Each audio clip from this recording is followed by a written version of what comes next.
Osman Kavala is a human rights defender and businessman in Turkey who's found himself at the centre of a bogus prosecution for the past 3 years. He's been in prison since November 2017, held in pre-trial detention.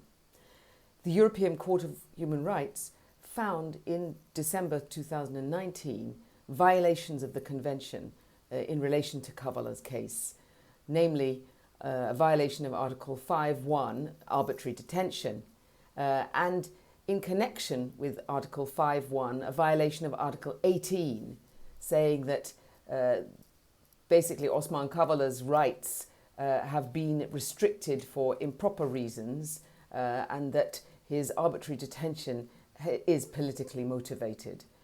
This is the first Article 18 finalised violation found against Turkey, and is a very significant case for that reason. I want to, in this short video, talk about the sequence of events after the Human Rights Court's verdict on the Osman Kavala case in December 2019. Basically, the court in 2019 ordered Kavala's release immediately on the grounds that the evidence on which he'd been held was insufficient. The evidence related both to the Gezi Park protests for which he was put on trial, and also for his alleged involvement in the 15th of July 2016 military coup attempt. In both cases, the court said the evidence is insufficient. The court cited President Erdogan's speeches against Osman Kavala, which strongly inferred that he was guilty and were an intervention in the judicial process, but by trying to really determine the results. The court noted that and found a corroboration between what President Erdogan said about the case against Kavala and what was actually written against Kavala in the indictment and in the media as well. So basically the European Court found the violations, but after that, the local court in Turkey that was trying Osman Kavala didn't release him immediately, held another 2 hearings before acquitting him and ordering his release in February 2020. So that should have been the moment when Turkey adhered to the European Court of Human Rights verdict and released Kavala from prison. In fact, the sequence of events after that is highly complicated, and that's what I shall try to explain now. Immediately, the local court ordered his release on one charge, for acquitting him of the Gezi Park protests. Another prosecutor stood up and said, no, we want to rearrest him in relation to his alleged involvement in the 15th of July 2016 coup attempt. Now, what then happened was that President Erdogan again made an intervention, a speech about Osman Kavala's case, and immediately after that speech, the court ruled that Osman Kavala be detained on the coup charge. So you have a bizarre sequence of being released on one charge, then rearrested on another dormant investigation that's ongoing in relation to the 2016 coup attempt. The problem here, in particular, is that the evidence used on which he was rearrested was exactly the same evidence that the European Court had ruled was insufficient on which to detain Osman Kavala. So actually, we see a very clear way in which Turkey was flouting the European Court judgment by again rearresting Osman Kavala on the same insufficient evidence. What then happened after that was that another charge was brought against Kavala a few weeks later.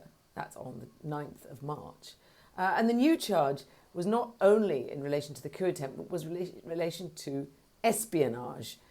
We presume, again, somehow connected with the coup attempt, though it was not spelled out in any detail what this new espionage charge relied on beyond the existing insufficient evidence that had been used to arrest him for the coup charge before, and which the European Court had ruled was insufficient. So in early March, another charge brought. Again, Turkey showed that it was flouting the European Court decision by, again, using the same evidence that was bad evidence according to the court, and rearresting Kavala. Now, the trick here is that Turkey has renamed the charge against Kavala, but using the same evidence. And this is the crucial point for the Council of Ministers, for the Committee of Ministers, for the Council of Europe, for the European Court Department of Execution of Judgments to focus on. Turkey currently says Osman Kavala is held on a new charge of espionage. Turkey is maintaining that this charge and this investigation is nothing to do with the previous investigations, and therefore must be counted as a whole new process. But we have examined carefully both the chronology and the evidence available and find that Turkey has simply renamed an old charge in order to hold Osman Kavala in continuing pre-trial detention. And this is where Turkey is continuing to flout the European Court of Human Rights judgment and to prolong the violations of both Article 5.1 and 18. And this is why at the September Committee of Ministers meeting, we would strongly hope that a decision would be introduced on the Kavala case to call on Turkey to immediately release Osman Kavala from prison, to make the Kavala-Turkey verdict judgment the leading case in a whole new set of cases against Turkey on Article 18. It should be the leading case in its group. It's a new group. We believe other cases will come, including Demirtas. And that the Committee of Ministers should really use the September meeting in which to send a very strong message that it is completely unacceptable in the Council of Europe to hold human rights defenders in prolonged pre-trial detention or during bogus trials, bogus investigations, as a means to silence them and prevent them in their legitimate human rights work.